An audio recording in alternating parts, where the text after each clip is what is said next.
cả na dương nhằm khănច្រើនកើតជំងឺបេះដូងយើងញ៉ាំប្រៃកើតជំងឺបេះដូងញ៉ាំផ្អែមកើតជំងឺបេះដូងអី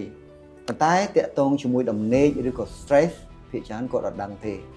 អត់ដឹងថាហ្នឹងជាកត្តាប្រឈមធ្វើឲ្យមានបញ្ហាបេះដូងធ្ងន់ធ្ងរដូចគ្នាដែរនៅពេលដែលយើងកើតជំងឺបេះដូងពេលខ្លះវាអត់ចេញមកព្រាមទេវាធ្វើឲ្យយើងមានអារម្មណ៍ខុសធម្មតាវាឈឺចាក់នៅខាងឆ្វេងនៃក្អបទ្រូងវាណែនវាដង្ហើមខ្លីៗហើយវាធ្វើឲ្យយើងលេះឡាស់ពេលខ្លះអញ្ចឹងណា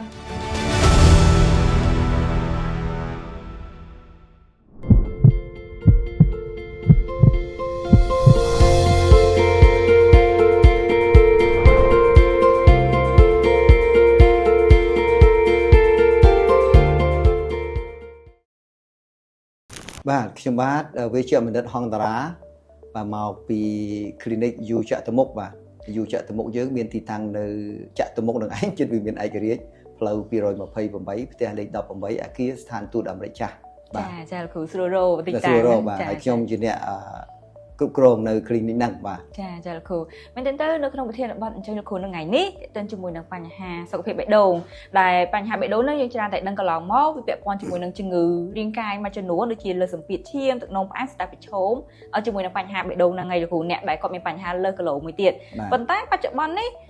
ពាក់ព័ន្ធជាមួយនឹងប្រធានបទ stress ហើយនឹងគេងអត់គ្រប់ទេលោកគ្រូក៏គេលើកឡើងថាអាចនឹងភ្ជាប់ជាមួយនឹងបញ្ហាសុខភាពបេះដូងនឹងដែរចង់ឲ្យលោកគ្រូជួយបញ្យល់បន្តិចថាតើវាពាក់ព័ន្ធគ្នាបានដោយរបៀបណាបាទធៀបពិតទៅរឿងផ្សេងដែលធ្វើឲ្យមានបញ្ហាដល់បេះដូងបងប្អូនយើងភាគច្រើនគាត់ដឹងចាគាត់ដឹងថាកាលណាយើងញ៉ាំខ្លាញ់ច្រើនកើតជំងឺបេះដូងយើងញ៉ាំប្រៃកើតជំងឺបេះដូងញ៉ាំផ្អែមកើតជំងឺបេះដូងអីប៉ុន្តែតាក់ទងជាមួយដំណេកឬក៏ stress ភាគច្រើនគាត់អត់ដឹងទេអត់ដឹងថាហ្នឹងជាកត្តាប្រឈមធ្វើឲ្យមានបញ្ហាបេះដូងធ្ងន់ធ្ងរដូចគ្នាដែរ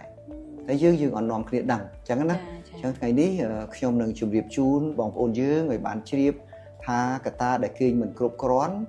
វានឹងធ្វើឲ្យយើងកើតបញ្ហាបេះដូងច្រើនដូចកត្តាផ្សេងដែរបាទចាលោកគ្រូមែនទៅពាក់ព័ន្ធជាមួយនឹងបញ្ហា stress តានតឹងរ៉ាំរ៉ៃគេងអត់គ្រប់ហ្នឹងលោកគ្រូដោយសារតែបច្ចុប្បន្ននេះមិនមែនកើតមានតែទៅលើមនុស្សចាស់ទេស្អុយក្មេងៗគាត់អាយុចន្លោះថាពេញវ័យ20ជាង30ជាងក៏អាចនឹងមានបញ្ហា stress តានតឹងរាល់ថ្ងៃហ្នឹងដែរលោកគ្រូជួយបញ្ជាក់បន្តិចថាតើពួកគាត់ប្រឈមមកជាមួយនឹងបញ្ហាបេះដូងហ្នឹងបានដោយរបៀបណាតែគាត់នៅវ័យក្មេងជាទូទៅឥឡូវនេះខ្ញុំឃើញមានរឿងមួយដែលបងប្អូនយើងអត់ចាប់អារម្មណ៍ពីព្រោះយើងនិយាយពីការគេងនេះវាទាមទារឲ្យយើងគេងពី6ទៅ8ឬ9ម៉ោងហើយការគេងឲ្យស្កប់គេហៅថាគុណភាពនៃការគេងចា៎មិនមែនគ្រាន់តែយើងចូលបន្ទប់គេងយើងរាប់ម៉ោងដែរទេមិនមែនអញ្ចឹងទេអញ្ចឹងជាធម្មតាខ្ញុំ recommend ឲ្យយើងគេងស្កប់7ម៉ោងបាទក្នុង24ម៉ោងយើងយក7ម៉ោងសម្រាប់ការគេងរបស់យើងអាហ្នឹងហើយគេងហ្នឹងគេងស្កប់ទៀតបាទបើគេងអត់ស្កប់ក៏អត់គ្រប់ដែរចា៎អញ្ចឹងអ្នកដែលគេងមិនដល់ហ្នឹងឬក៏គេងត្រឹម6ម៉ោងចុះវាធ្វើឲ្យមានបញ្ហាទៅដល់បេះដូងបាទសួរថាហេតុអីបានឥឡូវនេះមនុស្សភាគច្រើនគាត់គេងអត់ដែលគ្រប់ទេមិនថាអ្នកមានមិនថាមន្ត្រីមិនថារាជសាមញ្ញទេឥឡូវនេះដោយសារតែកត្តាមួយចំនួនដែលយើងមិនសូវបានយកចិត្តទុកដាក់អញ្ចឹងខ្ញុំតាក់ទងនឹងបញ្ហា stress នឹងគេងហ្នឹងខ្ញុំសូមលើកយកបញ្ហាមួយដែលយើងប្រើប្រព័ន្ធទូរស័ព្ទដៃចា៎បាទទូរស័ព្ទដៃរបស់យើងដែលភាសាបច្ចេកទេសនៅក្នុងហ្នឹងគេហៅថា blue screen នេះវាក៏ជាកត្តាមួយដែរធ្វើឲ្យយើងគេងអត់បានចា៎កាលណាយើងមើលវានឹងបញ្ចេញពន្លឺហ្នឹងមកចូលក្នុងកែវភ្នែករបស់យើងហៅថា pupil វាបញ្ជូនព័ត៌មានចូលទៅក្នុងខួរក្បាលកណ្ដាលរបស់យើងហើយខួរក្បាលកណ្ដាលនេះទៅរារាំងមិនឲ្យចេញហូម៉ូនមួយយ៉ាងពី pineal gland របស់យើងក្នុងខួរក្បាលហ្នឹងគេហៅថាហូម៉ូនហ្នឹងឈ្មោះថា serotonin ចាកាលណាវាអត់ចេញ serotonin ហ្នឹងមកយើងគេអត់បានអញ្ចឹងណាអញ្ចឹងនេះជាមូលហេតុមួយហើយមួយទៀតកាលណាយើងមើលទៅវាលើសម៉ោងវាក៏អាចធ្វើឲ្យយើងគេអត់បានដែរដោយសារserotonin វាបញ្ចេញហូម៉ូនមកជាទូទៅវាចេញមានម៉ោងមានពេលរបស់វាតែហួសម៉ោងហ្នឹងដូចយើងធ្លាប់គេងម៉ោងហ្នឹងតែយើងអត់បានគេងមកឈប់មួយគេងមែនទេដូចគ្នាអញ្ចឹងទាំងអស់នេះជាកត្តាមួយដែរដែលចូលរួមចំណែកធ្វើឲ្យមានបញ្ហាដល់ជំងឺបេះដូង ហើយយើងដឹងហើយថាពេលដែលយើងអត់គេងតែមកយប់យើងក្រោកឡើងយើងដើរអត់ត្រង់ផ្លូវមែនទេភ្លេងឃ្លោងឈឺក្បាលអស់កម្លាំងអញ្ចឹងទាំងអស់នេះបងប្អូនយើងត្រូវយល់ឡើងវិញថាវាប្រកាសជាមានហានិភ័យដល់ជំងឺបេះដូងខ្ញុំនឹងជម្រាបជូនបន្តទៀតតកតងទៅនឹងថាមូលហេតុអីបាទចាលោកគ្រូអាចនឹងឲ្យលោកគ្រូជួយបន្ថែមទៅត្រង់បញ្ហា stress ហើយគេងអត់លក់លោកគ្រូអ្នកខ្លះគាត់អត់មើលទូរស័ព្ទទេតែគាត់ stress ហើយគាត់គេងអត់លក់ខ្លួនឯងហ្មងលោកគ្រូយើងគ្រាន់តែគិតឡើងថាប្រសិនបើយើងដាក់ទូរស័ព្ទចុះហើយយើងយកសៀវភៅមួយយកមកអានចាមិនលើសពី10នាទីទេយើងនឹងចាប់ដើមងុយគេងភ្លាមសួរថាហេតុអីដោយសារតែសៀវភៅវាអត់មាន blue screen វាអត់មានភ្លើងចំណាំងវាចូលមកក្នុងភ្នែករបស់យើងដូច្នេះវាធ្វើយើងងុយគេងនេះក៏នៅផ្លាស់ប្ដូរមួយវាបានផលឲ្យយើងគេងបានដែរអញ្ចឹងណាបាទចាលោកគ្រូហើយសួរថាចុះវា stress នោះមិនបានធ្វើឲ្យយើងកើតជំងឺបេះដូងជាទូទៅនៅពេលណាដែលយើងអត់គេងវានឹងធ្វើឲ្យហូម៉ូននៅក្នុងខ្លួនយើងមួយទៀតខ្លួនយើងដំណើរការគឺដោយសារហូម៉ូនទាំងអស់អញ្ចឹងហូម៉ូននៅក្នុងខ្លួនយើងមួយឈ្មោះថា cortisol គេហៅហូម៉ូន stress កាលណាហូម៉ូន stress នេះវាបញ្ចេញមកច្រើនឡើងវាធ្វើឲ្យយើងភាពតានតឹងកាន់តែខ្លាំងនៅពេលដែលភាពតានតឹងនេះកើតកាន់តែខ្លាំងវាតាក់ទងនឹងហូម៉ូនមួយទៀតគេហៅថា adrenaline ដែលផលិតចេញមកពី adrenal gland នៅជាប់តម្រងនោមយើងផ្នែកខាងលើហ្នឹងវាធ្វើឲ្យបេះដូងរបស់យើងដើរកាន់តែញាប់ចានៅពេលវាដើរកាន់តែញាប់វាធ្វើឲ្យភ្នែករបស់យើងស្រឡះចាហើយនៅពេលដែលបេះដូងយើងដើរញាប់ចង្វាក់បេះដូងយើងកើត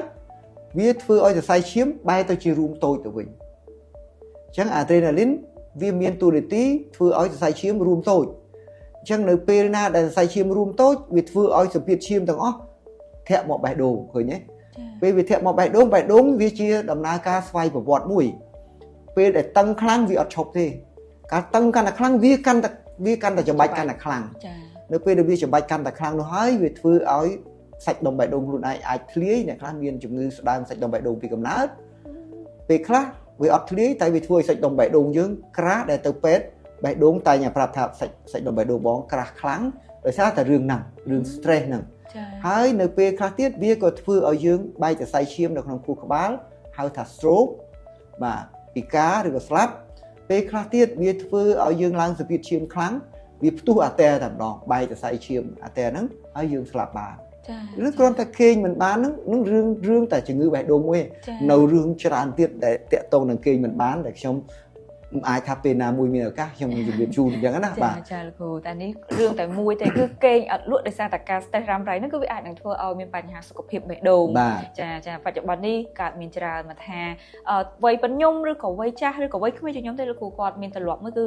គេងបានតិចម៉ោងហើយគាត់មានអារម្មណ៍ថាខ្លួនឯង stress រ៉ាំរ៉ៃរហូតដល់ចេញអាការៈពេលខ្លះឈឺធូងខាងឆ្វេងហើយដង្ហើមខ្លីថប់ដង្ហើមក៏មានដែរលោកគ្រូមកពីគាត់អត់ដឹងថាអាទង្វើគាត់ធ្វើរាល់ថ្ងៃហ្នឹងវានឹងធ្វើឲ្យគាត់កើតអញ្ចឹងគាត់អត់ទទួលស្គាល់គាត់អត់ដឹងគាត់អត់ប្រឈប់វាទេអញ្ចឹងណាយើងដឹងហើយពេលដែលយើងប្រឹងតាមដានអីមួយយើងនឹងមិនគេងទេដោយសារអារម្មណ៍របស់យើងទៅកាលណាយើងមិនគេងដោយសារ blue screen ទៀតវាកាន់តែវាវត្តធ្ងន់ធ្ងរមែនតើចានេះតកតងមួយផ្នែកទៅលើការគេងមិនគ្រប់និង stress រ៉ាំរ៉ៃយ៉ាងណាមិញត្រង់ចំណុចលោកគ្រូបានលើកឡើងនៅខាងដើមបន្តិចដែរតកតងជាមួយនឹងការញ៉ាំទម្លាប់ញ៉ាំណាលោកគ្រូអាហារផ្អែមប្រៃខ្លាញ់ខ្លះទៅជាអាហារដ៏ពេញនិយមសម្រាប់មនុស្សនាពេលបច្ចុប្បន្ននេះចុះលោកគ្រូជួយលើកឡើងបន្ថែមថាតើក្រុមអាហារទាំងអស់នេះវានឹងធ្វើឲ្យយើងកើតនៅរោគបេះដូងបានដោយរបៀបណាបាទតាមពិតនៅពេលដែលយើងញ៉ាំអាហារនឹងហើយបានក្រសួងសុខាភិបាលក៏លោកចេញសារជាច្រើនណែនាំបងប្អូនយើងឲ្យយល់អំពីការគ្រប់គ្រងរបបអាហារឬហៅថា lifestyle change បាទអញ្ចឹងនៅពេលដែលយើងគ្រប់គ្រងមិនបានត្រឹមត្រូវវាធ្វើយើងកើតជំងឺតែយើងមិនដឹងខ្លួនអញ្ចឹងណាអញ្ចឹងការដែលយើងញ៉ាំប្រៃខ្ញុំឧទាហរណ៍លើកប្រៃមួយមកជជែកប្រៃហ្នឹងបើនិយាយពីភាសាគីមីគេហៅថាមកពីសូដ្យូមគេសរសេរអក្សរ Na+ បាទអញ្ចឹងសូដ្យូមនេះហើយជាសារជាតិគីមីមួយហៅថាអំបិលហ្នឹងបាទវាចូលទៅក្នុងចរន្តឈាមវាធ្វើឲ្យការបឺតស្រូបយកសារជាតិទឹកចូលក្នុងឈាមយើងបានលឿនមែនតើបានលឿនមែនតើនៅពេលដែលយើងញ៉ាំប្រៃវាធ្វើឲ្យជាតិទឹកបឺតចូលក្នុងឈាមយើងបានលឿនធ្វើឲ្យបរិមាណជាតិទឹកនៅក្នុងសរសៃឈាមច្រើនធ្វើឲ្យសម្ពាធឈាមយើងឡើងខ្ពស់សម្ពាធឈាមយើងឡើងខ្ពស់វាធ្វើឲ្យសាច់ដុំបេះដូងរបស់យើងមានសម្ពាធខ្លាំងដែរវាអញ្ចឹងវាធ្វើឲ្យ ឡើងឈាមខ្លាំងធ្វើឲ្យដាច់សរសៃឈាមធ្វើឲ្យគាំងបេះដូងធ្វើឲ្យស្លាប់នឹងដោយសារអំបិល ចាចា ចុះស្ករមិនដែរស្ករដូចគ្នាប្រសិនបើយើងញ៉ាំផ្អែមច្រើននៅពេលដែលកំហាប់ស្ករចូលទៅក្នុងឈាមយើងអញ្ចឹងវាធ្វើឲ្យបរិមាណឈាមយើងខាប់បាទកាលណាខាប់បេះដូងយើងច្បាច់ទៅវាអត់រត់ទៅហើយកាលណាវាអត់រត់ទៅបានល្អដូចយើងបដូរប្រេងម៉ាស៊ីនឡានដាក់ប្រេងខាប់អញ្ចឹង ចា បាទម៉ាស៊ីនយើងឆេះអត់ល្អបេះដូងយើងវាដូចគ្នាវាច្បាច់វាអត់ចាញ់ទេវាថាបើច្បាច់អត់ទៅវាកាន់តែញាប់ថែមគាំងខ្លួនឯងផ្ទុះខ្លួនឯងឬក៏បែកសរសៃឈាមអញ្ចឹងនេះជាមូលហេតុដែលបងប្អូនយើងត្រូវដឹងថាអាហូបប្រៃផ្អែមដែលក្រសួងបានចេញសារពមៀនហ្នឹងគឺបែបហ្នឹងរាប់ទាំងមិនរាប់តែស្រាបារីខ្លាញ់អីវានៅជារឿងច្រើនទៀតអញ្ចឹងណាបាទ ចាតែទៅជាមួយនឹងបញ្ហាត្រឡប់រស់នៅប្រចាំថ្ងៃតែម្ដងលោកគ្រូហើយតាមអត់ពិសោធន៍លោកគ្រូផ្ទាល់លោកគ្រូសង្កេតឃើញថាតើទៅជាមួយនឹងបញ្ហាសុខភាពបេះដូងហ្នឹងពីច្រើនយុវជនឬក៏មនុស្សសម័យថ្មីគាត់ច្រើនតែធ្វើរឿងខុសអីថែមទៀតដែលអាចនឹងឲ្យគាត់ប្រឈមមុខជាមួយនឹងโรคបេះដូងនឹងដែរលោកគ្រូ មានច្រើនយើងឃើញបងប្អូនយើងរាល់ថ្ងៃនេះទីមួយគេហៅ fast food ហ្នឹងជារឿងដែលងាយដោយសារកត្តាការងារដោយសារកត្តាមិនយល់ដឹងគាត់ចេញទៅគាត់ចាប់ដើមមក fast food ហ្នឹងច្រើនអញ្ចឹងណាស្អីគេ fast food គឺគាត់ទិញភ្លាមគាត់ញ៉ាំភ្លាមបានអាចថោកអាចអីហើយ fast food ដែលគេចម្អិនហ្នឹងវាមានខ្លាញ់ច្រើនមាន burr មានអីមាន cheese អីច្រើនអញ្ចឹងក៏វាធ្វើឲ្យបញ្ហាហ្នឹងដល់សុខភាពបេះដូងរបស់គាត់ដែរហើយកាលណាគាត់ញ៉ាំ fast food ច្រើនវាធ្វើឲ្យគាត់ obesity កើតឡើងវាគាត់ធាត់លើសទម្ងន់ក៏ធ្វើឲ្យមានបញ្ហាដល់បេះដូងដែរហ្នឹងហើយមួយទៀតតាក់ទងនឹងកត្តាញ៉ាំស្រាបាទជក់បារីមិនថាបារីថ្នាំជក់មិនថាបារីអេឡិចត្រូនិកទេសុទ្ធតែមានឥទ្ធិពលទៅលើសរសៃឈាមបេះដូងទាំងអស់វាធ្វើឲ្យ coronary artery ហ្នឹងវាចាប់ផ្ដើមត្បៀតតូចឡើងហើយវាអត់មានឈាមទៅចិញ្ចឹមសាច់ដុំបេះដូងខ្លួនឯងដែលគេជំងឺមួយគេហៅថាCAD មានន័យមកពីពាក្យថា coronary artery ហើយ disease ជំងឺហ្នឹងជំងឺបេះដូងទាំងអស់អាហ្នឹងហើយដែលមានច្រើនជាងគេហើយគ្រោះថ្នាក់ជាងគេងាប់សាច់ដុំបេះដូងតែមកដែលទៅពេទ្យគេសរសេរនៅក្នុងរោគវិនិច្ឆ័យអ្នកជំងឺដែលស្លាប់ហ្នឹងគេដាក់ថា myocardial មានន័យថាជំងឺងាប់សាច់ដុំបេះដូងហ្នឹងអត់ព្យាបាលបានទេអាហ្នឹងបាទបើសិនជាយើងស្ទះដោយខ្លាញ់អីយើងដាក់ stand អីបានតែ myocardial គឺជាទូទៅបរាជ័យក្នុងការព្យាបាលមិនងាយព្យាបាលបានទេបាទបើសិនជាកើតហើយដឹងតែប្រឈមមុខខ្ពស់ជាមួយនឹងការស្លាប់ចាលោកគ្រូនេះជារឿងគ្រោះថ្នាក់មែនទែនគ្រាន់តែ lifestyle ត្រឡប់រស់នៅប្រចាំថ្ងៃរបស់យើងក៏យើងអាចនឹងបំផ្លាញខ្លួនឯងដោយមិនដឹងខ្លួនដែរយើងបូកនឹង stress មួយទៀតមិនដែលយើងនិយាយទៅគឺសួរថាខ្លួនយើងម្នាក់តើមានអានឹងអត់យើងផឹកស្រាយើងជក់បារីអីបារីទៅអេឡិចត្រូនិកបារីស្នាមជក់អីក៏ដោយយើងញ៉ាំប្រៃយើងញ៉ាំផ្អែមហើយយើង stress ទៀតសួរថាទាំងអស់ហ្នឹងខ្លួនយើងមានអាហ្នឹងអត់បើសិនយើងមានហើយយើងអត់ចង់កើតជំងឺបេះដូងទេយើងត្រូវធ្វើម៉េចហ្នឹងណាបាទចាត្រូវធ្វើម៉េចទៅកែត្រឡប់នឹងចេះបាទយើងដឹងហើយយើងដឹងថាហ្នឹងវាធ្វើឲ្យអញ្ចឹងហើយចាលោកគ្រូចាយ៉ាងណាមិញលោកគ្រូតើទៅជាមួយនឹងបញ្ហារោគបេះដូងនឹងដែរបើតាមបទពិសោធន៍លោកគ្រូតើលោកគ្រូសង្កេតឃើញថាកើតមានទៅលើវ័យណាច្រើនជាងគេហើយបើសិនជាប៉ាន់ប្រមាណចន្លោះអាយុមកលោកគ្រូសង្កេតឃើញថាចន្លោះណាដែលមានអត្រាកើនឡើងខ្ពស់តើទៅជាមួយនឹងរោគបេះដូងហ្នឹងជំងឺបេះដូងវាកើតគ្រប់វ័យតាមពិតវាកើតគ្រប់វ័យហ្នឹងគ្រាន់តែបើយើងតាមបទពិសោធន៍ខ្ញុំតាម range របស់វាដូចយើងនិយាយមិញកត្តាជក់បារីញ៉ាំស្រា fast food អីហ្នឹងភាគច្រើនគឺមនុស្សដែលមានវ័យចាប់ពីយុវវ័យឡើងទៅគាត់ចាប់ដើមប្រព្រឹត្តអាហ្នឹងហើយប៉ុន្តែមិនមែនប្រព្រឹត្តភ្លាមកើតភ្លាមទេណាគ្រាន់តែវាជាកត្តាជំរុញបាទអញ្ចឹងនៅពេលហ្នឹងយើងឃើញកុមារមួយចំនួនកើតជំងឺទឹកនោមផ្អែមដែរឃើញអត់បាទកុមារមួយចំនួនក៏ឡើងសម្ពាធឈាមទាំងនៅក្មេងហ្នឹងដោយសារតែកត្តាអស់ហ្នឹងហើយបទពិសោធន៍ខ្ញុំថាក្មេងៗដែលមានបញ្ហាជំងឺបេះដូងដែរហ្នឹងភាគច្រើនចាប់ពីពេញវ័យទៅដែលគាត់ប្រព្រឹត្តផ្ដេសផ្ដាស់មិនយល់ដឹងហ្នឹងចាប់ដើមមានបដាប៉ុន្តែវាអត់ទាន់បង្ហាញឲ្យយើងដឹងធូនធ្ងរទេប៉ុន្តែគាត់ថាវាមាន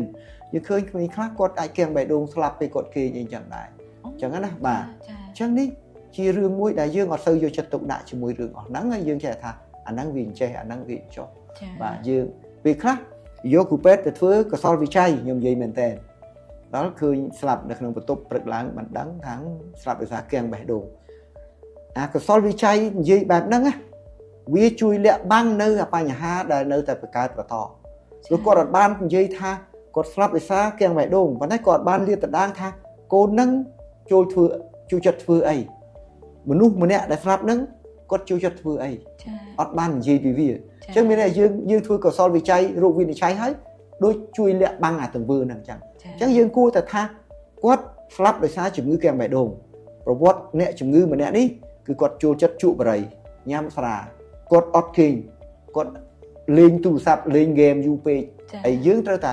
ហ៊ានរកឲ្យឃើញអាហ្នឹងហើយលាតដាងទៅដើម្បីឲ្យមនុស្សផ្សេងទៀតបានដឹង បាទចាមែនទេតែជួយនឹងបញ្ហាហ្នឹងគឺកើតគ្រប់វ័យមិនរើសវ័យនោះទេ មិនរើសវ័យទេបាទ ឲ្យតែប្រព្រឹត្តគឺដឹងតែកើតហើយតែ គាត់ថាបើយើងវ័យក្មេង ចា កើតទៅវាឆាប់ព្យាបាលមកវាឆាប់បានមកវិញតែបើដល់ពេលយើងវ័យចាស់ជរាកើតហើយព្យាបាលមិនងាយបានទេ ចា ដោយសារកោសិកាយើងប្រព័ន្ធយើងសរសៃឈាមយើងវាទ្រុឌទ្រោមអស់អញ្ចឹងទៅវាទៅតាមធម្មជាតិអញ្ចឹងណា ចាគ្រូតែក្នុងលក្ខខណ្ឌមួយដូចជាពាក់ព័ន្ធជាមួយនឹង genetic លោកគ្រូវាអាចនឹងធ្វើឲ្យក្មេងក៏មានបញ្ហាបេះដូងទាំងវ័យក្មេងដែរអត់ បើសិនជានិយាយពីបេះដូងកើតមកពី genetic វាមានដែរវាមាន genetic មកពីដំណពូជហើយកំណើតមកចេញមកអញ្ចឹង abnormality of growing ចា អញ្ចឹងនៅពេលដែលយើងនិយាយពី genetic កូនក្មេងកើតមកហ្នឹងកើតមកគឺមានជំងឺបេះដូងហ្នឹងតែម្ដងអញ្ចឹងណាហត់ថប់ដង្ហើមស្វាយដៃស្វាយជើងសន្លប់ម្ដងម្កាលហើយជំងឺហ្នឹងមិនចាំដល់ចាស់ទេគឺវាកើតមកអញ្ចឹងមក កើតមកពីនេះ ហើយអាពាក្យមកពីកំណើតហ្នឹងវាមានច្រើនមកពី gene ក៏មានមកពីម្ដាយប្រព្រឹត្តនៅពេលដែលប្រព្រឹត្តដូចយើងនិយាយមិញហ្នឹងនៅពេលដែលគាត់មានផ្ទៃពោះគាត់ញ៉ាំស្រាគាត់ជក់បារីគាត់ស្រូបផ្សែងបារី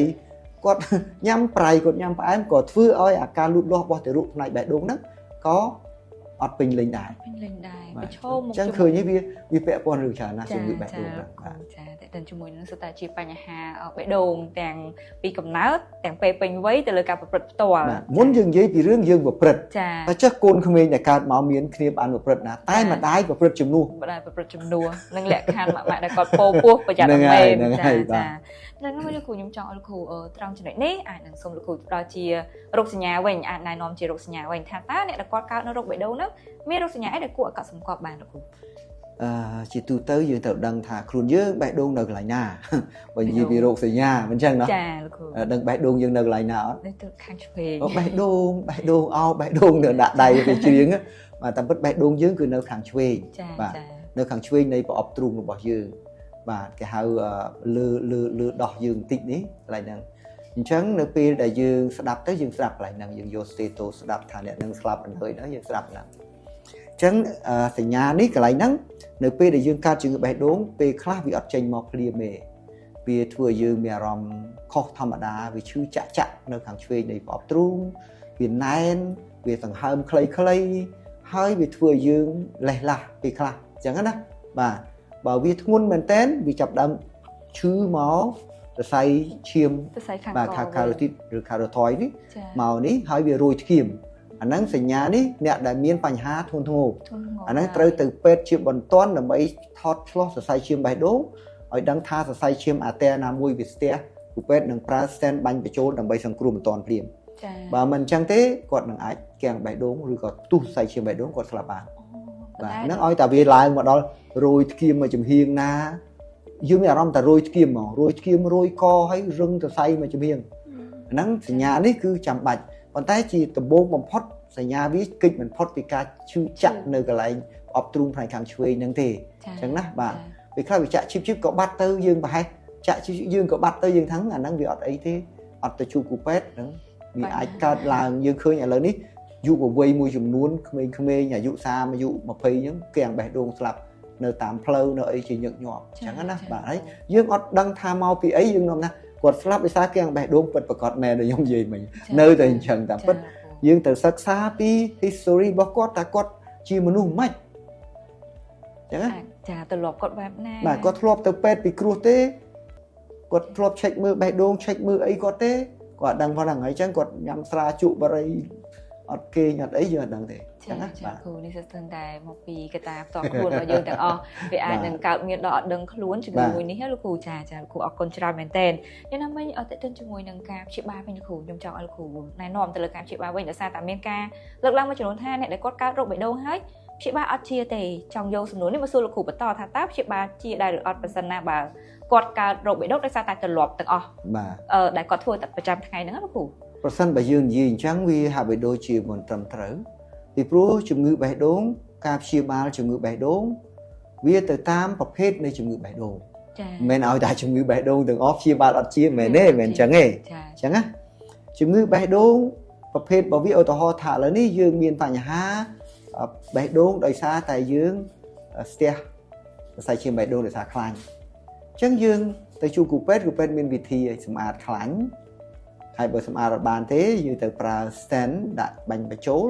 យើងជាយើងរស់បានអញ្ចឹងណា ចា៎ បាទហើយបើសិនបើយើងធ្លាយឬក៏សាច់ដុំបេះដូងយើងប្រហោងយើងទៅវះហើយយើងដេរវាមកវិញបានហើយបើសិនជាប្រឹសបេះដូងយើងបិទមិនជិតយើងមានវិធីដេរប្រឹសបេះដូងរបស់យើងវិញឲ្យបិទជិតវិញយើងជា ចា៎ អញ្ចឹងណាលើកលែងតែ coronary artery ដែលវាស្ទះហើយដែលខ្ញុំនិយាយសរសៃឈាមដូចសក់តូចៗហ្នឹង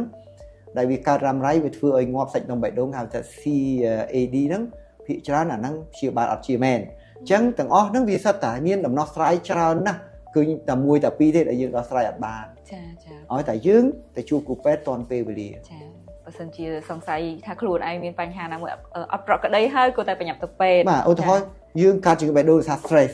ជាងជួបគ្រូពេទ្យប្រឹក្សាទៅអូមកប្អូនអត់គេងមកប្អូនជក់បរិយអីចឹងយើងថាអូអញ្ចឹងខ្ញុំឈប់ជក់បរិយមានវិធីព្យាបាលទេគ្រូពេទ្យ check មើលឈាម check មើលអីឃើញគាត់ឡើងខ្លាញ់ខ្លាំងឈាមគាត់ខាប់ខ្លាំងអញ្ចឹងឲ្យថ្នាំបញ្ចុះវាមកគាត់លែងអី ចា៎ចា៎តែការត្រឡប់ដែរ ហើយទៅគាត់ត្រូវផ្លាស់ប្ដូរអា lifestyle របស់គាត់ ចាចាលោកគ្រូអូពាក់ព័ន្ធជាមួយនឹងការផ្លាស់ប្ដូរ lifestyle ហើយការជួបណាត់ជួបគ្រូពេទ្យបានទៅពេលវេលាចាលោកគ្រូយ៉ាងណាមិញសម្រាប់ប្រធានបទមួយនេះខ្ញុំជឿថាម៉ាក់ពុកម៉ែបងប្អូនអ៊ំចាស់គាត់នៅតែចង់បានអនុសាសន៍ពីលោកគ្រូផ្ទាល់ទៅលើរបបអាហារញ៉ាំប្រចាំថ្ងៃលោកគ្រូដោយសារតែគាត់ពីមុនមកគាត់ថាគាត់ត្រឡប់ញ៉ាំប្រៃតាំងពីនាយមកហើយអ្នកខ្លះញ៉ាំផ្អែមពីនាយមកហើយគាត់គួរតែប្រកាន់ចូលរបបអាហារបែបណាដែលល្អសម្រាប់សុខភាពរបស់ពួកគាត់ជាពិសេសគឺអ៊ំដែលគាត់ឈានចូលដល់វ័យ40ជាងផ្លែហើយលោកគ្រូ ចង់ឲ្យលោកគ្រូណែនាំនៅរបបអាហារសុខភាពល្អសម្រាប់សុខភាពបេះដូង បាទតាមពិតទៅយើងបានដឹងមួយចំនួនហើយដែលខ្ញុំនិយាយចឹងណា low salt diet គឺញ៉ាំកុំឲ្យប្រៃណាអញ្ចឹងការដែលញ៉ាំកុំឲ្យប្រៃមួយវាជួយសុខភាពបេះដូងឲ្យយើងបានហើយអញ្ចឹងបានអ្នកឡើងសម្ពាធឈាមក៏ដោយក៏នៅក្នុងកាតយើងតែងតែសេថា low salt diet មានន័យថាឲ្យគាត់ញ៉ាំសាបមិនមែនសាបដ៏អត់អំបិលទេគាត់ញ៉ាំសាបនឹងមួយជួយបញ្ហាគាត់បានមួយចំណែកមិនមែនថាញ៉ាំសាបហើយអត់ទៅជួបពេទ្យអត់ព្យាបាលទេណាប៉ុន្តែវានឹងមិនកើតអញ្ចឹងអ្នកដែលមិនទាន់កើតវានឹងមិនកើតតែអ្នកដែលកើតហើយវាជួយកាត់បន្ថយបញ្ហានឹងបានកុំឲ្យធ្ងន់ធ្ងរហើយកុំឲ្យញ៉ាំផ្អែមអញ្ចឹងយើងដឹងហើយផ្អែមកាលណាយើងញ៉ាំទៅស្ករនៅក្នុងឈាមយើងច្រើនវាធ្វើឲ្យមានបញ្ហាទៅដល់សម្ពាធឈាមដោយសារកំហាប់ស្ករនៅក្នុងឈាមយើងវាធ្វើឲ្យបេះដូងពិបាកដើរវាតឹងអញ្ចឹងវាធ្វើឲ្យឡើងសម្ពាធឈាមឬក៏ខូចតម្រងនោមអីជាដើមដែលយើងហៅថាកើតជំងឺទឹកនោមផ្អែមទឹកនោមអីហ្នឹងកើតឡើងដែរចា៎បាទអញ្ចឹងតមប្រៃតមផ្អែមគ្រប់គ្រងរបបអាហារដែលមានខ្លាញ់ពួកខ្លាញ់ដែលគេហៅខ្លាញ់ឆ្អែតណាខ្លាញ់ពីសាប់ពីអីហ្នឹងណាចា៎បាទខ្លាញ់សាប់ខ្លាញ់ខ្លោចពួកខ្លាញ់ខ្លោចហ្នឹងក៏វាធ្វើឲ្យយើងមានបញ្ហាដែរមិនថាអូទិញប្រេងល្អយកមកញ៉ាំមកប្រេងឆាហ្នឹងហើយយើងអត់ដឹងពីរបៀបគ្រប់គ្រងវាទុកវាឲ្យវាខ្លោចហើយចំអិនម្ដងទៀតក៏បានផលអាក្រក់មួយដូចគ្នាអញ្ចឹងទាំងអស់នេះត្រូវដឹងថាគ្រប់គ្រងរបបអាហារហ្នឹងគឺភាគច្រើនកុំឲ្យញ៉ាំប្រៃញ៉ាំផ្អែមកុំឲ្យញ៉ាំខ្លាញ់ច្រើនពេកអាហារដែលមានខ្លាញ់ច្រើនពេកកុំជក់បរិយកុំញ៉ាំស្រាណាហាត់ប្រាណឲ្យបានទៀងទាត់គោរពបានយូរហើយកាត់បន្ថយទៅមិនឲ្យគេងលក់សំខាន់កុំភ្លេចណាគេងឲ្យលក់បាទលក់ហ្នឹងលក់ឲ្យមានគុណភាពចាបាទតែលក់ឲ្យនៅអត់មិនរាប់តែចូលបន្ទប់គេងរាប់ម៉ោងអត់ទេលក់ឲ្យមានគុណភាពគឺគេងស្កប់តែម្ដងចាគ្រូចាមានរបបអាហារអីដែលគ្រូអាចណែនាំទៅកាន់អ៊ំដែលគាត់អាយុ40ឆ្នាំឡើងគ្រូដើម្បីជួយដល់សុខភាពបេះដូងរបស់គាត់ព្រោះអ៊ំគាត់អាចនឹងអត់តន់ដឹងច្បាស់ទៅលើរបបអាហារញ៉ាំជាប្រចាំថ្ងៃទេលោកគ្រូបាទជាទូទៅបើយើងនិយាយពីខ្លាញ់វាមានពីរក្រុមខ្លាញ់អាក្រក់និងខ្លាញ់ល្អយើងរាប់អញ្ចឹងទៅអញ្ចឹងណាបាទគេហៅថា saturated fatty acid ហើយនិង unsaturated fatty acid បើនិយាយភាសាសាមញ្ញគេហៅថាខ្លាញ់ដែលមិនឆ្អែតហើយខ្លាញ់ដែលឆ្អែតចាអញ្ចឹងខ្លាញ់ដែលមិនឆ្អែតវាមានប្រយោជន៍ខ្លាញ់ដែលឆ្អែតហើយគឺអត់មានប្រយោជន៍ទេដល់ពេលយើងញ៉ាំទៅអញ្ចឹងនៅពេលដែលយើងញ៉ាំខ្លាញ់មិនឆ្អែតហ្នឹងខ្លាញ់អស់នេះដែលយើងតែនិយមហៅ omega អូអីហ្នឹងណាបាទពពួកអស់នេះខ្លួនយើងអត់ផលិតបានទេ luôn dương ọt phật về thì vì phân phải pi rồi bỏ hà chẳng phân phải pi rồi bỏ hà vì tìm tiêu dương nhám mày nó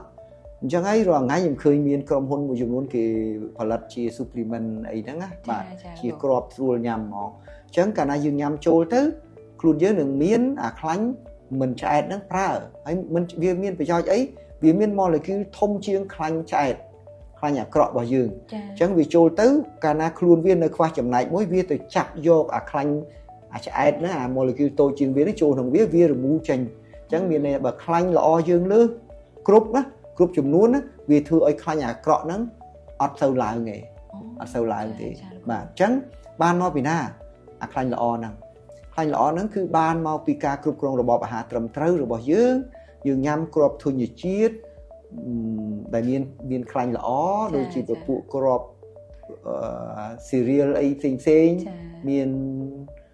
chụp rọt miền almond miền cashew miền xoài chản ti miền ấy chẳng và miền sắn đai miền là ngô miền ấy nằng phụ năng vì miền khánh là ó nằng tràn hay có miền môi trường luôn mau bị khánh tray ấy đài anh thấy còn là dân mình rây cầm bánh để xa tray về miền tròn một phê chẳng á bà với bọn cho mùi nâng xa chiết mùi này kê lực lang thang là o sầm rạp sọc hiệp bệ đôn hay nâng chui ở sầm rùa xa chỉ khanh nông riêng cái đấy cứ plan sterol là cụ cho anh cụ chút bây giờ thích thang xa chết plan sterol đó với chi một pet khanh bạn nào này bây giờ như bị plan phía sau anh lấy cứ bị rô chiết rồi thay bị thò mà chiết mình men nè mình nuôi dương và cao bia thì chẳng á đôi tray đôi sắt ấy nó dương mình hai plan steroid thì và plan steroid thì chẳng vì miền plan stenol hay nâng plan sterol và còn vì đôi mua tích tuổi và ở dương che tầng pi đó có ba này chẳng anh nắng miền đây thà khánh để ban máu pi thò mà chiết pi rục chiết pi crop chư pi ấy đại dương nhằm tới miền chiết khánh nhàng hái cái hái thà plan sterol và phần tay nó tại tên chung mùi nâng ở ca trong rắn trên pì thò mà chiết mà quên là cụ thật ở trong rắn dương nhâm trâu nó có ban này nhâm trâu có ban này mấy trăm mấy tay trong rắn gì dương nhâm trâu dương nhâm là ngô dương nhâm mà chụp rọt dương nhâm ấy dương lên trong rắn dương nhâm và đôi khi ở bộ crop academy ấy nắng có miên khăn nâng lọ cho là chẳng đó và ở trong anh cụ chui bị chẹt lại nâng và thay một tích tên chung mùi nâng plan sterol nó viên nâng cho tới chui cắt bằng thoi còn là chết khanh lên nó không riêng cay bởi giống bao nào được điểm nào cụ chỉ tu tới khanh đi vì miền mò là kêu thòng chiềng cả na bị thằng mình trái mình là luôn biết vì miền mà chấm này miền space mà chấm này nam mùi tại vì từ chua bạc khanh nhà cọ nó bị chập ở nâng bàn là mấy bộ ở pin luôn bia vì miền mà chấm hiền rồi thôi chẳng chỉ là khanh mình trái vì chẳng vì từ chua mò là kêu khanh nhà cọ nó vì tao đông một ca từ chia mùi bàn chẳng cả na miền Paraman khi viên trong trán vì chặt mà là kia lại nhà cọ nó bàn trán nó phải đặt chặt bàn trán tới vì remove chain vì khuôn hai vì mình thưa bác quá từ đó khai HDL nó bị dương ở đây trong video bị ấy tới HDL khai nhà khuôn dương vì miền chỉ tôi tới dương miền 4 miền total cholesterol miền HDL miền LDL miền triglyceride chỉ tôi tới khai nâng bàn tay nó krom nâng từng ó mẹ sạch ọt phải giáo chứ vì miền phải giáo và sẵn viên đâu nóng range rồi bỏ vi ta bảo vi chọc bế cả miền phải ha vì làng với cả miền phải ha chẳng hay nơi bế đại dương gì ở pi khanh đại mình là ó nó cái hậu LDL cứ mò về bia tha lố densité lipoprotein anh năng LDL đừng hỏi vì khanh ní vì ai hay vì trôi tới vì stia nơi tam sẽ sai chim ở dương nghề nè anh năng và hai bảo dương dây bị khanh là ó để hậu HDL mà về bia ta hai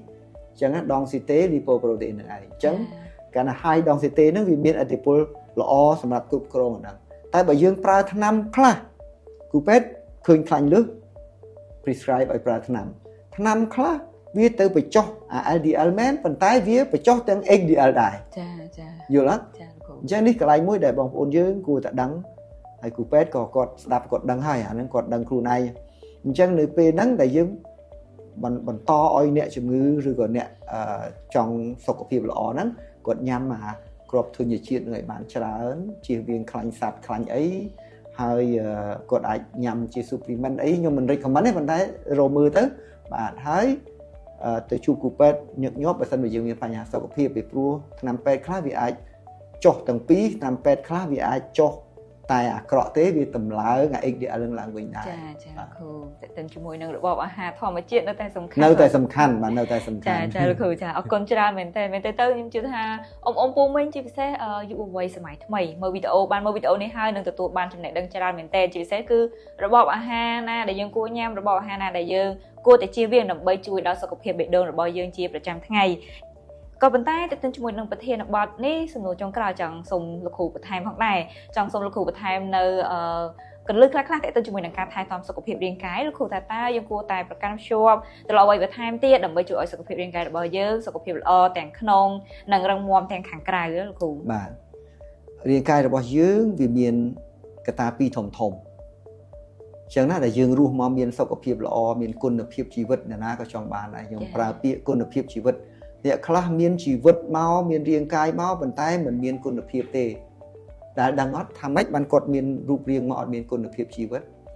ពីព្រោះគាត់កើតមកគាត់មានលុយមានផ្ទះមានស្អីគ្រប់បែបយ៉ាងប៉ុន្តែសុខភាពរបស់គាត់អត់មាំទេកាលណាសុខភាពអត់មាំមួយអត់ល្អមួយគឺគុណភាពជីវិតរបស់គាត់ទោះបីគាត់មានអីក៏ដោយក៏មិនល្អសម្រាប់គាត់ទេបាទហើយជាអ្នកស្ដាប់ខ្លះគាត់ដឹងអញ្ចឹងពេលខ្លះសុខចិត្តបើសិនជាអ្នកណាឲ្យតែសុខភាពជាមួយខ្ញុំសុខចិត្តក្រវិញក៏បានអ្នកខ្លះនិយាយអញ្ចឹងដើម្បីឲ្យសុខភាពយើងឲ្យជីវិតយើងប្រសើរឡើងបានព្រមគ្នាគឺត្រូវតែថែទាំសុខភាពហើយសុខភាពមួយម៉ាត់វាមានពីរទៅទៀត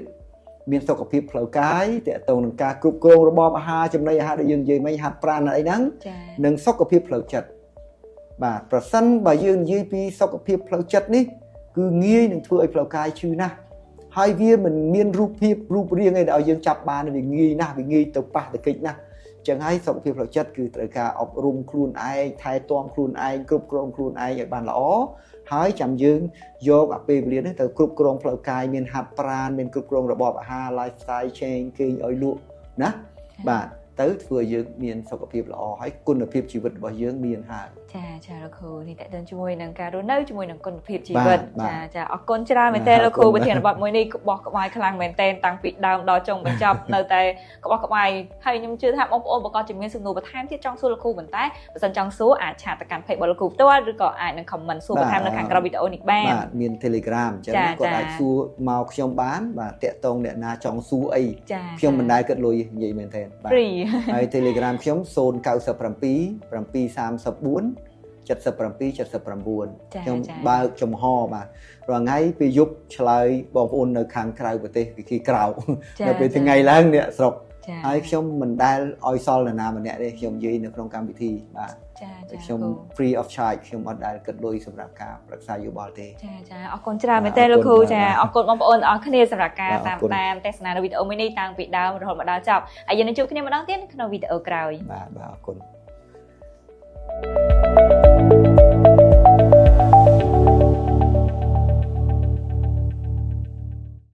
ជាចុងក្រោយយើងក៏មិនភ្លេចអរគុណទៅកាន់ដៃគូសហការនៅក្នុងការផលិតវីដេអូមួយនេះផងដែរគឺម្សៅទឹកដោះគោ Enlin Heart Plus ផលិតផលមកពីប្រទេស New Zealand ផ្សំចេញពីរូបមន្តពិសេសដែលផ្ដោតទៅលើការថែទាំសុខភាពបេះដូងនិងសន្លាក់ឆ្អឹង Enlin Heart Plus គឺមានផ្ទុកនូវសារជាតិចិញ្ចឹមសំខាន់ៗរួមមាន Cholesterol ដែលមានមុខងារពិសេសនៅក្នុងការចុះទៅជួយកាត់បន្ថយនៅកម្រិត Cholesterol មិនល្អនៅខាងក្នុងឈាមពិសា2កែវក្នុងមួយថ្ងៃគឺអាចជួយកាត់បន្ថយនៅកម្រិត cholesterol មិនល្អដល់ទៅ 10% ឯណោះនៅក្នុងរយៈពេល3សប្តាហ៍ជាមួយគ្នានេះ Enlin Heart Plus ក៏មានផ្ទុកទៅដោយសារជាតិចិញ្ចឹម Omega 3ដែលវាមានមុខងារនៅក្នុងការចូលទៅជួយកាត់បន្ថយខ្លាញ់មិនល្អនៅខាងក្នុងឈាមនិងកាត់បន្ថយនៅបញ្ហារលាកផងដែរ Folate និងវីតាមីន B12 ជួយបង្កើតកោសិកាឈាមក្រហមដើម្បីសម្រួលដល់ចរន្តឈាមរត់ Potassium ជំនួយដល់សម្ពាធឈាមឲ្យដំណើរការបានល្អនិងចំណុចសំខាន់ចុងក្រោយនោះជាមួយនឹងរូបមន្ត Move Pro អាចជំនួយទៅដល់សន្លាក់ឆ្អឹងនិងពង្រឹងទៅដល់សាច់ដុំឲ្យកាន់តែរឹងមាំទឹកដោះគោ Enlin Heart Plus ជួយថែរក្សាសុខភាពបេះដូងធ្វើឲ្យសន្លាក់ឆ្អឹងសាច់ដុំរឹងមាំពេលឈានចូលដល់វ័យចំណាស់ចាប់អារម្មណ៍បងប្អូនអាចទំនាក់ទំនងរកទិញបាននៅតាមបណ្ដាឱសថស្ថានផ្សារទំនើបនានាឬក៏អាចកម្មង់ទិញដោយផ្ទាល់បានតាមរយៈ Page Enlin Cambodia ដោយដែលក្រុមការងារបានដាក់បង្ហាញនៅខាងក្នុងវីដេអូមួយនេះ